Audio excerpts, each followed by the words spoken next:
lifelong learners and career professionals.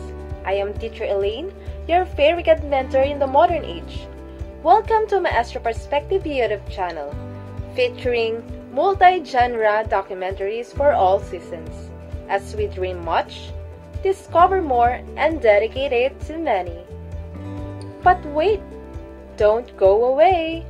Feel free to like, share, subscribe, and click the notification bell for more updates and new learning trends. As we launch this interesting topic, let me take you to English academic world.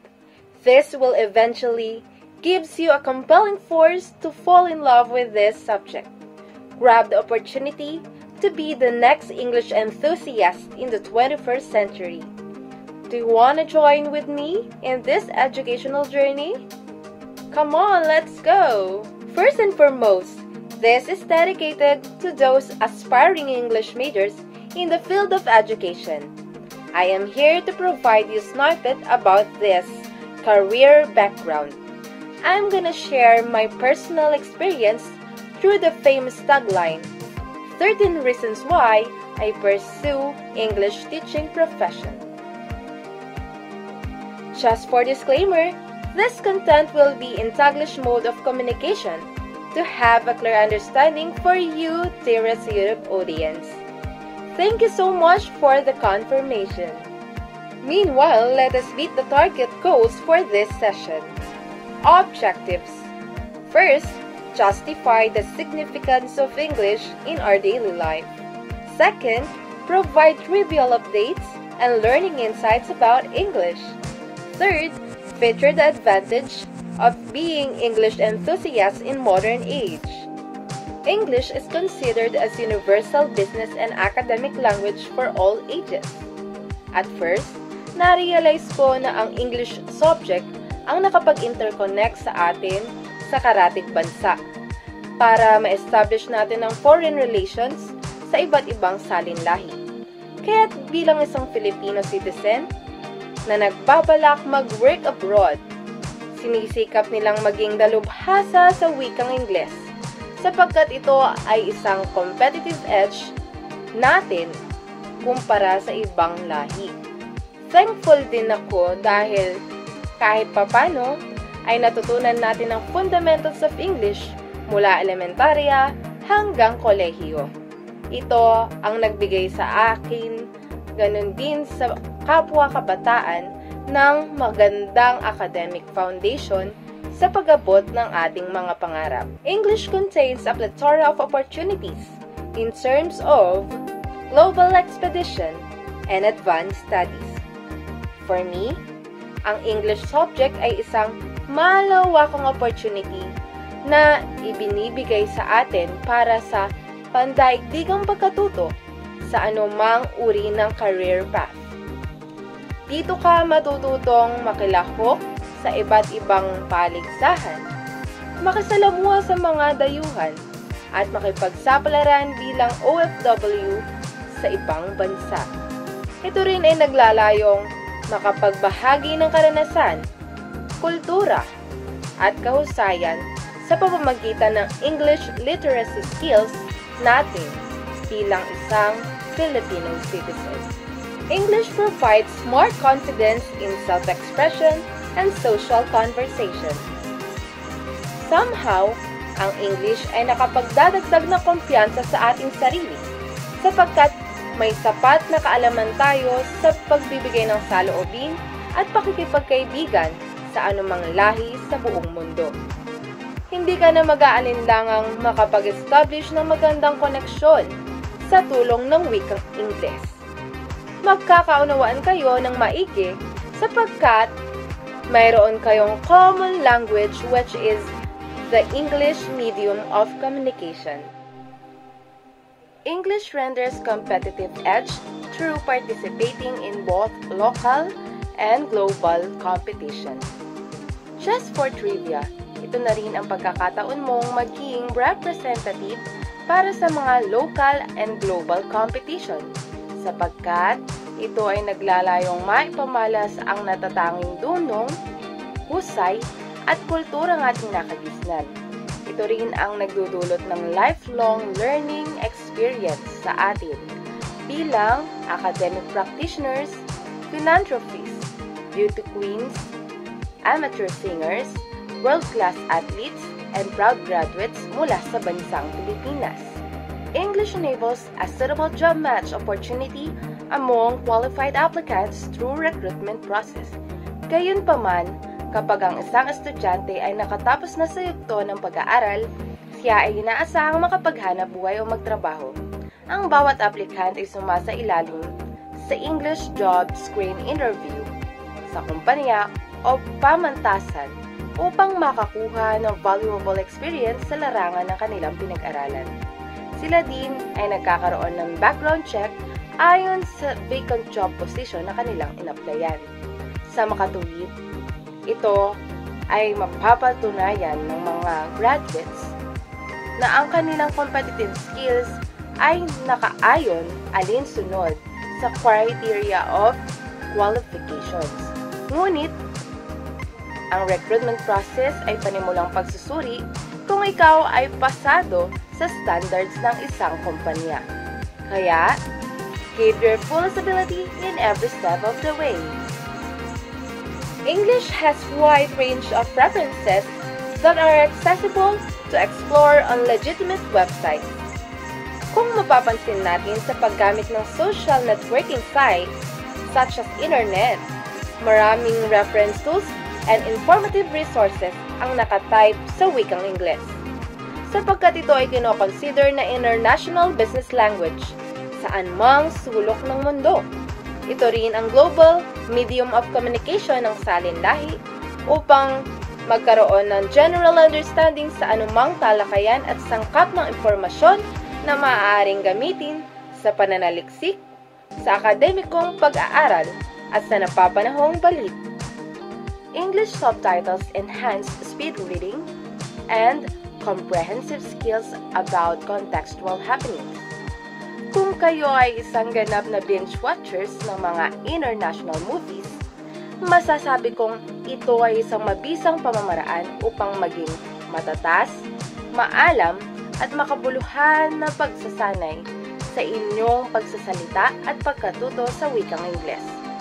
Mabubuksan din ang inyong kaisipan sa mga napapanahong balita at controversial na issue sa ating lipunan. Ang mga subtitles ay maituturing na supporting details sa panonood ng mga pelikula at programa mula sa ibang bansa, tulad ng K-drama, Lakorn at Western-oriented movie shows. English is recommendable medium of communication for foreigners across the globe. Kung kayo ay nagbabalak na makapagtrabaho sa ibang bansa, kayo ay hinihikayat ko na mag-ensayo na makipag-usap ng Ingles. Kapiling ang inyong kapwa sa inyong komunidad para masanay kayo sa pagsasalita at pakikisalamuha sa nasabing wika. Kinakailangan ninyong magdala ng diksyonaryo o sumangguni sa Google Translate upang makapagsaling wika ng inyong saloobin sa anumang uri ng usapin. Minsan, ang basic communication skills at greeting expressions ay ginagamit sa pakikipagtalakayan upang magkaroon ng harmonious connection sa mga foreigners na ating nakakasalimuhan. English language is commonly embedded on legal and political terminologies in the Philippine government. Kung ating mapapansin, ang Philippine Constitution ay pinatupad ng mga sangay ng pamahalaan ay nakasaad sa wikang Ingles, sapagkat ito ay naipamana sa atin ng dayuhang Amerikano. Ang mga legal at political terminologies na isinagawa sa paghuhukom at pagpupulong ay karaniwang nasa wikang Ingles, sapagkat madali itong may sa katuparan gamit ang patakaran, batas at pamantayan, alinsunod sa kapangyarihan ng masugid na pinuno sa nasabing komunidad. English is the spearhead of excellence in fostering caliber education in the 21st century period.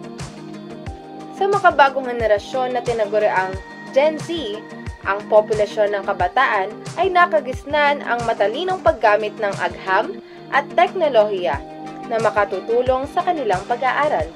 Sila ay nagiging malikhain, madiskarte sa pagsusuri, pananaliksik, at pagpapamalas ng kanilang husay sa anumang larangan, sa tulong ng wikang Ingles. Kung ating mapagtatanto, ang ibang asignatura sa paaralan ay nakasaad sa wikang Ingles, sapagkat ito ay pinakamabilis intindihin kaysa sa inang wika. Mas mabilis din ang pagkalap ng mga mahalagang impormasyon sapagkat isang pindot mo lang sa mga social networking sites, learning management systems, social media sites, mayroon ka ng matutuklasang brilliant ideas, latest updates, and academic trends sa iba't ibang uri ng tema at leksyon mula sa curriculum ng paaralan. Gayun din, ang mga butihing guro natin ay gumagamit na rin ng educational technology upang mapaunlad din ang edukasyon. English encompasses a broad scope of possibilities in upskilling niche potentials. Ang English ay maituturing na interdisciplinary subject dahil dito nakaugnay ang iba't ibang uri ng pag-aaral, gaya ng mathematics, science, TLE, Christian living, computer, at ibang electives. Ito ay naglalayong maipalawak ang ating pagkalap ng mahalagang impormasyon at malinang ang ating kakayahan sa tulong ng mga basic terms at guided instructions na itinuturo sa atin ng mga guro. Kalimitan, ang mga textbooks at module ay nakasulat sa wikang Ingles sapagkat dito natin makakamit ang first language acquisition sa tulong ng mga basic lessons. English develops versatile skills of integrating lessons in multidisciplinary subjects in academics. Ang English subject ay nagdudulot ng pagunlad sa anumang aspeto ng aralin. Ang mga kontekstong nakalimbag sa ating aklat, ang academic resources na matatagpuan sa internet source. Ito ay patunay sa pagtamo ng first language and learning acquisition, batay sa mga basic skills na ating napag-aralan sa eskwelahan. Upang balang araw, tayo rin ay maging isang ganap na competitive graduates at qualified applicants sa paghahanap ng trabaho. Dito rin natin maipapakita ang kahalagahan ng multiple intelligence sapagkat tayo ay pinagkalooban ng mga gifted potentialities tungkol sa pag-asenso natin balang araw. Nasa ating mga palad ang mismong sagot sa matagumpay, maunlad, masagana, at asensadong antas ng pamumuhay. English features career evolution in embracing trend-setting ideas of current times. Ang wikang Ingles ay nagbibigay din ng mga napapanahong opportunity na sumasang-ayon sa pag-unlad ng mundo. Sa makabagong henerasyon, ang computer literacy, financial literacy, business skills, at communication skills ay isa sa mga pinakatampok na katangiang tinataglay ng isang magaling na job applicant. Lalo na nung umusbong ang pandemyang COVID-19. Kinakailangang sumailalim sa dagliang pagbabago upang maitawid ang krisis na dinaranas ng mga tao sa buong daigdig. Kung ating mapapansin, ang content creation, online selling, at virtual assistant ang nagiging patok na hanap buhay sa pamamagitan ng work-from-home career setup. Maaari ring sumubok ng ibang racket at side hustles upang magkaroon ng income-generating projects. Kung ikaw ay mayroong available time, unique talents, at smart projections sa futuristic outlook in life. Here are the career and job recommendations that may suit your interest. First, being an educator. Second, cabin crew. Third, language translator. Fourth, administrative staff. Fifth, journalist. Sixth, business manager and entrepreneur. Seventh, communication arts. Eighth, call center agent. 9. hotel receptionist, and last, human resource assistant.